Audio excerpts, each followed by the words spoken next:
Hello and welcome back to my channel. I am excited to talk about today's video. So I am going to share with you a mindset that I've been using over the last couple of years that I think has worked very well for me. And it is that failure is an illusion. It's not real. It doesn't exist. I don't believe in it, and I'm going to try and convince you today why you should not believe in it either. So my name is Connor McCall. I'm here to try and help make your day just a little bit easier if I can. I hope that I can. I think I can. Okay, so technically you can fail. You know, if you were going to go try and push down the tree in your front yard, you probably wouldn't be able to do that. If you want to go lift up a mountain, good luck. I don't think that's going to work out very well for you. So yes, technically you can fail, but what I'm referring to is more the feeling of failure rather than the act of failure itself. So to me, words are just a limited expression of our feelings. You know, it's a form of communication that fortunately we are able to have, but at the same time, it's very limited. How many times have you been trying to get a point across to somebody and you just can't get it to them, or you're trying to pick up on what someone's trying to relay to you and it's just not sinking in? Words are tough. So again, I just want to talk about the feeling of failure. I think you know exactly which feeling I'm referring to. We've all felt it many times in our lives, unfortunately. There was one time in my life early on where failure really got the better of me. So I loved basketball growing up. I used to play it all the time. I had dreams of going to the NBA, of course. There came a point when I was around 14, 15 years old where I was really starting to scale up the level of competition.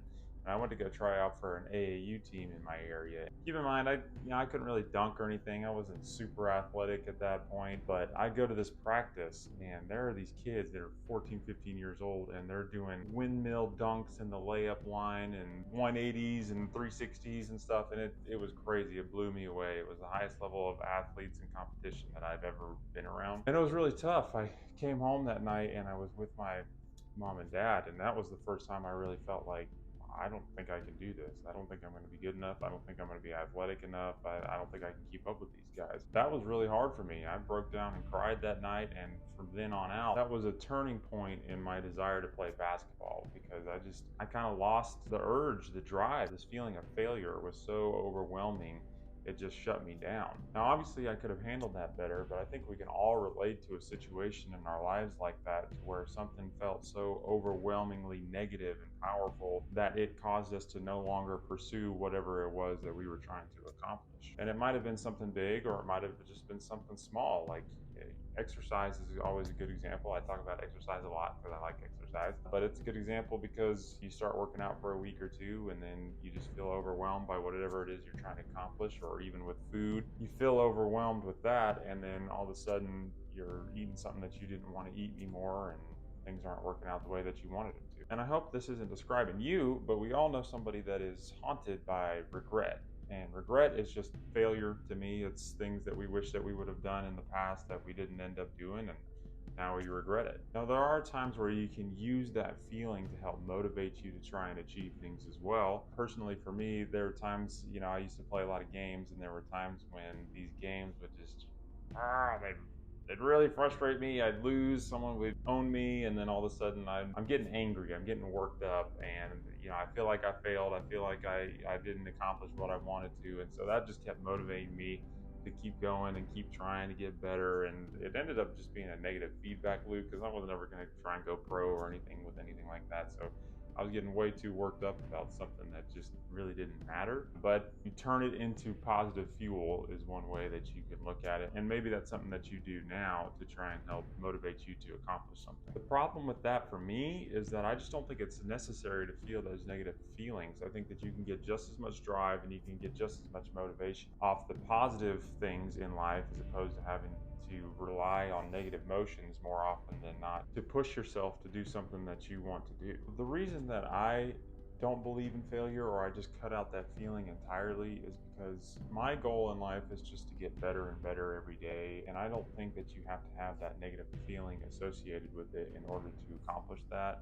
We're all trying to work towards something in our lives. If you just make sure that you're doing a little bit every day, eventually you're going to get to where you want to be. lucky. Maybe it'll take a little bit longer than you want, but isn't it worth having a lot less stress and a lot more happiness on the way to that goal, as opposed to being so worried about all that negative self-talk, telling yourself that, it's not going to work out for me. I'm not going to be able to accomplish this. I'm going to fail. I personally just don't think it's worth it. I'd rather enjoy life and accomplish the things that I want to accomplish. A lot of people say that you just have to get through the failure. You kind of just have to fight through it. I just think that's a waste of time. I just want to cut it out. So I just enjoying life and doing the things I want to do. So I'm sure some of you have some feelings or situations in your past that you can bring up just like that in order to remember times you felt like you failed. Are you able to look back on those times and see how it could have been beneficial to you, though? To see how it helped you grow in a way that you didn't necessarily expect. And now that you have the benefit of hindsight, you're able to see the positive sides of that situation that have affected you now. So there's a Taoist story about a farmer that I really love, and I'm just going to read it to you because I have a hard time remembering these things, but it's a great story. So he had worked on his crops for many years. One day his horse ran away. Upon hearing the news, his neighbors came to visit. "Such bad luck," they said sympathetically. "Maybe," the farmer replied. The next morning the horse returned, bringing with it 3 other wild horses. "How wonderful!" the neighbors exclaimed. "Maybe," replied the old man. The following day his son tried to ride one of the untamed horses, was thrown, and broke his leg. The neighbors again came to offer their sympathy for what they called his misfortune. "Maybe," answered the farmer. The day after, military officials came to the village to draft young men into the army. Seeing that the son's leg was broken, they passed him by. The neighbors congratulated the farmer on how well things had turned out.